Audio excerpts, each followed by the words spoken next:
Halo brother. Di sana ada pokok, di sini juga ada pokok, dimanapun kalian berada. Jangan lupa sediakan kopi dan rokok kalian. Sebelum itu, ini konten perdana dari channel Desmond.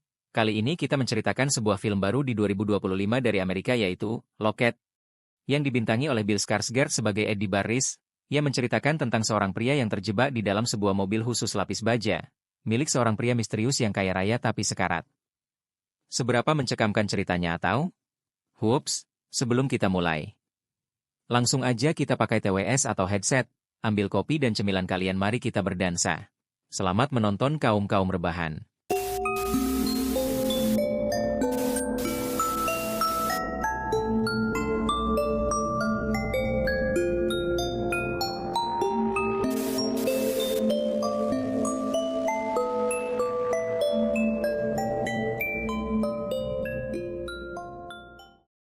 Kita bermulai dari seorang pencuri kecil yang terdesak kebutuhan.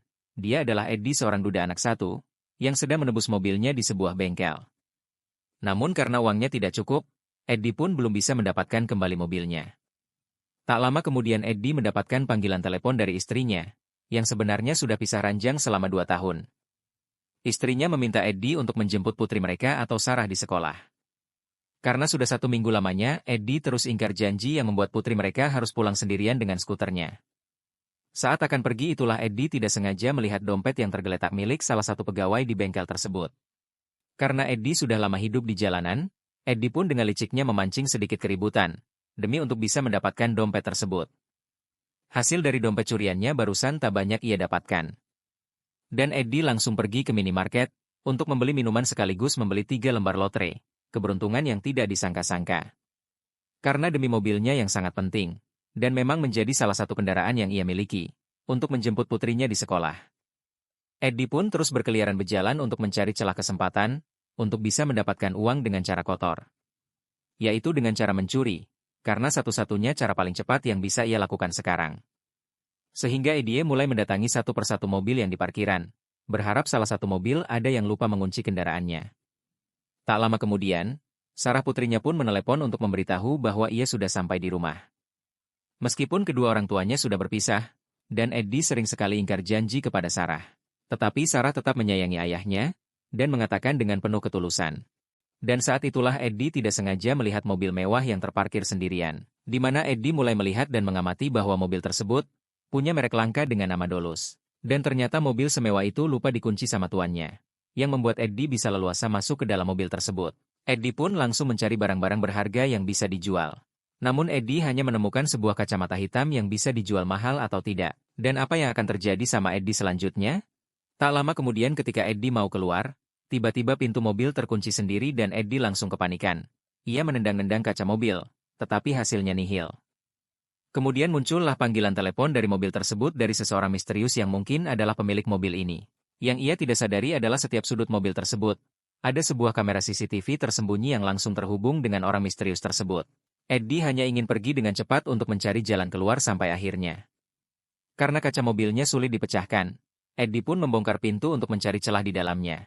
Namun naasnya tangan si Eddie justru harus terluka oleh hal itu. Dan ia temukan malah sesuatu yang mengejutkan, yaitu seluruh bagian mobil ini dilapisi oleh baja yang tebal, yang tak mungkin bisa dibobol dengan tangan kosong. Setelah putus asa, Eddie yang risih dengan telepon yang terus berdering pun akhirnya ia memutuskan untuk mengangkatnya. Dan terdengar suara. Hello, can you hear me? Sesuai dugaan, bahwa orang yang menelepon itu adalah tuan pemilik mobil, yang bernama William yang saat ini sedang mengawasi Eddie dari kejauhan. Bukannya meminta maaf dan mengakui kesalahannya, Eddie malah mengeluarkan kata-kata mutiara.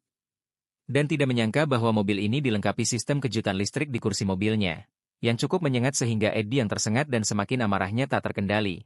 Ia pun langsung mengambil sebuah pistol yang ada di dalam tasnya. Dan nasib sialnya si Eddie melepaskan peluru putihnya. Ternyata pelurunya malah mengenai kakinya. Dan ia tidak mengetahui bahwa kaca mobil ini sudah dilengkapi anti peluru. Sehingga si William menjelaskan bahwa mobil ini dirancang khusus dengan dinding dan kaca anti peluru, kedap suara, alat pemblokir sinyal, wifi, dan lain-lainnya. Dan lapisan kaca mobil yang mencegah orang luar untuk melihat ke dalam mobil. Dan di tengah rasa sakit dan darah yang terus mengalir, Eddie pun meminta tolong kepada William untuk melepaskannya. Namun si William sedikit pun tidak mengasihaninya, dan malah membiarkan Eddie pingsan akibat mulai kehabisan darah. Tidak lama kemudian dan malam pun tiba. Si Eddie pun akhirnya sudah siuman dari pingsannya dengan tangan dan kakinya yang sudah diperban. Entah kapan tangan dan kaki Eddie diperban sama si William. Dan Eddie langsung menghabiskan air minum terakhirnya dan sedikit cemilan coklat yang ia bawa di dalam tasnya. Keesokan harinya, Eddie sedang duduk sambil menikmati vape-nya. Tak lama si William menelepon lagi tanpa harus diangkat sama si Eddie. Tapi apa maksud dari William melakukan ini?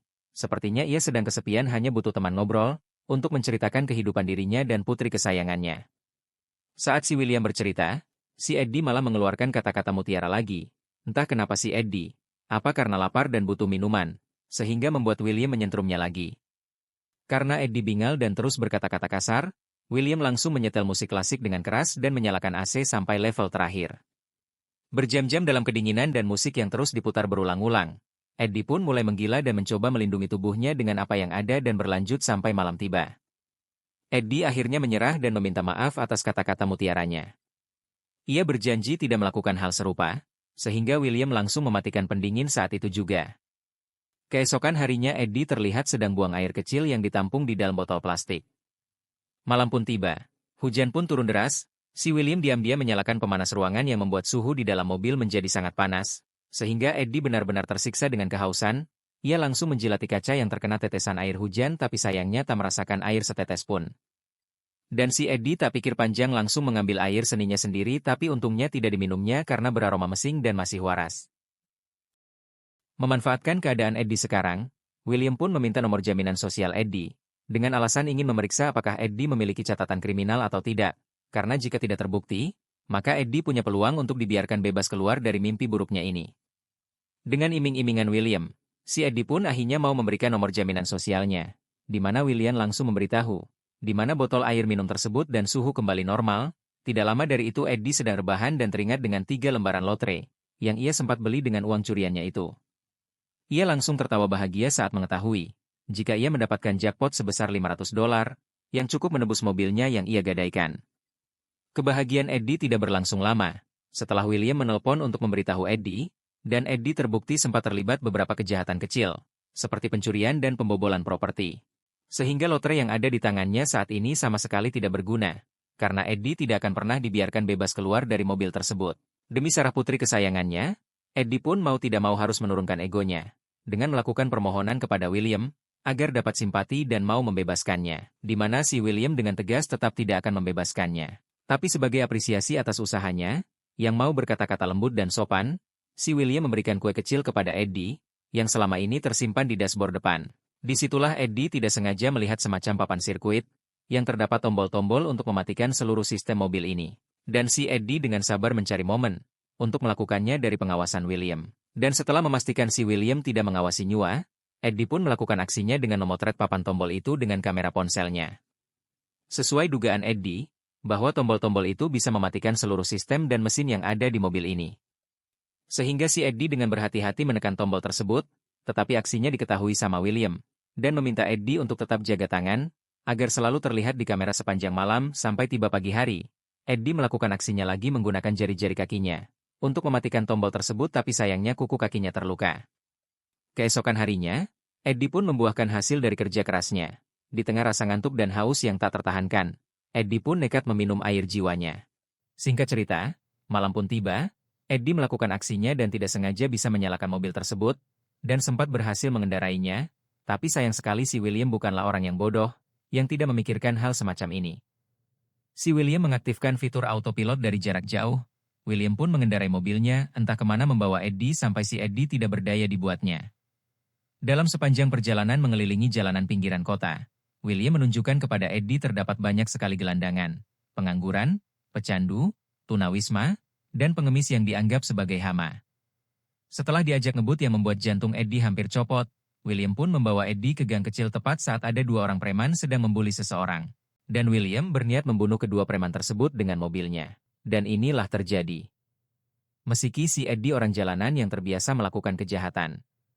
Bukan berarti, ia orang kejam yang tega membunuh seseorang. Saat melihat preman terakhir akan dieksekusi, Eddie pun memohon agar William tidak melakukannya. Tetapi selesai aksinya barusan, William pun kembali mengajak Eddie kebut-kebutan menaiki sebuah gedung sampai ke lantai atas di mana Eddie harus merasakan adrenalin tinggi saat mobilnya akan terjun bebas. Keesokan harinya, Eddie bangun setelah pingsan semalaman. Eddie pun dibawa berkendara menuju di sekolahan Sarah putrinya. Di mana kali ini, William benar-benar sudah keterlaluan dengan melibatkan Sarah dalam kegilaan ini, dan terlihat Sarah menaiki skuternya. William pun berniat untuk menabrak Sarah, sampai-sampai membuat Eddie ketar-ketir. Di mana Sarah yang menaiki skuternya pun hanya bisa berlari kecil untuk menghindari kejaran mobil tersebut. Dan William masih belum puas, ia memutar balik mobilnya yang membuat Eddie tidak punya pilihan lain selain mengancam akan menembak kepalanya sendiri untuk mengakhiri mimpi buruknya ini dan tebak apa yang akan terjadi. Ya, William ternyata hanya mengerjai Eddie saja, dan pistol yang ia pegang sudah dikosongkan pelurunya sama si William.